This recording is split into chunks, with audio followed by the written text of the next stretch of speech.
The number one collector coin in the world today is our vintage Morgan dollar. And it's even more accentuated because of the brand new Morgans, 21, 23, and the current 24. So whenever you can find one of the old coins, it's worth talking about.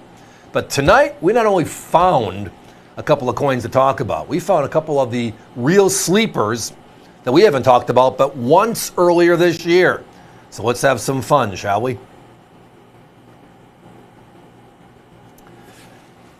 So the Morgan dollar started in 1878, went all the way to 1904, 27 consecutive years. And then they brought it back one more year, 1921, for the 28th coin, while they were working on the peace dollar design. They made it in Philadelphia, they made it in San Francisco every year. New Orleans, the only southern mint, made 26 of them, 1879 to 1904. You had Carson City making 13 of them. 1878 to 1885, a pause, 1889 to 1893, closed the mint. Denver was brought back for the only one coin. That was because they closed New Orleans in 1909. So Denver in 1921 struck it because they were the Midwest mint. So the storyline is beautiful. These vintage coins are the real deal, but how many they made each year, known as the mintage figure, or how few they made each year, matters. It matters big time. So if you look at that and you rank them from the one they made the fewest of to the one they made the most of by mint, here is the remarkable thing. Both of these in the 1890s are all difficult coins for the most part, all right? If you rank the Philadelphia coins, again, 28 coins. Remember, there was an 8-tail feather, so 29 coins from Philadelphia. This one ranks number 5, the 5th lowest mintage figure. If you go to the New Orleans mint, again, they made only 26 of those, 1879 to 1904. If you look at the 92.0, it ranks number 4 on their depth chart. So both of them, very low mintages. The 92P is a little over $1 million. The 92.0 is 2.7. But now today, and for the last 40 years, we have some extra help. It's not like Cliff Notes or cheat notes. It's, hey, what are the grading services seeing today? How many of them are out there?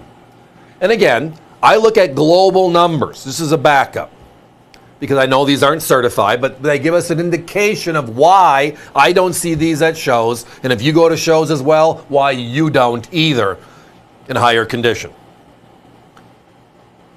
They publish every coin they see. So if you look at, just using NGC as an example, NGC, PCGS, the new CAC, ICG, ANAX, the 5 grading services that are out there, the one that certifies more coins than anybody else every year is NGC. So let's just use their numbers as a reference point, okay? The 81S, they've seen almost 500,000 coins. The 83O, they've seen over 250,000 coins. The 85P, they've seen over 200,000 coins. So when they get to coins like these, the 1892, P or O, and we're looking at 6,300 and 6,900, that's why we're not seeing the coin. They're not seeing them either. But then there's something else which makes it a little bit more fun, and that's the comparisons of the other rarities. They're all expensive, and then all of a sudden they're not, at least here tonight. Now, quick question came in. Super Slider, can you explain it to me? The answer is absolutely. When we talk about uncirculated as a grade, AU, it's 3 words. About uncirculated, right? Talking about uncirculated. Then I talk about uncirculated as a grade. Talking about uncirculated. Where I pause is the grade. And in coins, it can mean thousands of dollars. So years ago, my colleague Don came up with the nickname for a super AU coin. Called him a super slider. If you look at it quickly, you might believe it's an uncirculated. You look a little closer, or you send it into NGC or PCGS, it's going to come back as a 53 to a 55 grade. It slides by. And today they actually use the term in the industry. So thank you, Don.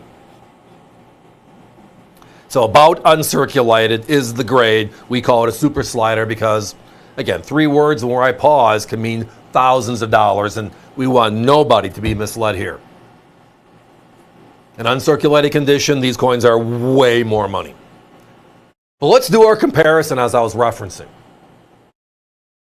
The number 1 O mint is the 93O, followed by the 95O, followed by the 94O. This is how many coins they've seen of those 3 in order. Number 1, number 2, number 3.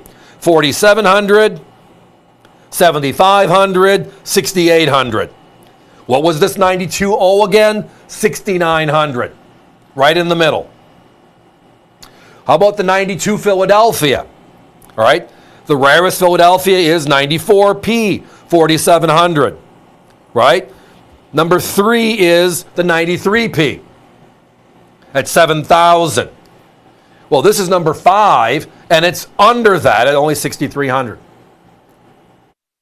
The difference is what the other coins are selling for that have the same rarity numbers. 2,500, 3,000, 5,000, 15,000. Yet the 92P and the 92O are affordable. Guys, give me a 30-second clock. A lot of people on the phones. I just don't have Johnny Carson's Karnak the Magician trick done yet. I'm working on it. I know you're calling me because the phones are jammed, and I thank you, but I have no idea what exactly. I'm hoping it's these because these are great deals. My competition, they're at $365 and $395 for the same grade. So give or take 100 more. Not horrible, but close. But the jump to uncirculated and then the jump to the others that are in the same rarity family is a wow. It's a shaking. Thousands of dollars, thousands of dollars, thousands of dollars. The next one on the depth chart is, well, affordable, at least here on AVC. Told you this was going to be a fun segment, but I got to be moving on.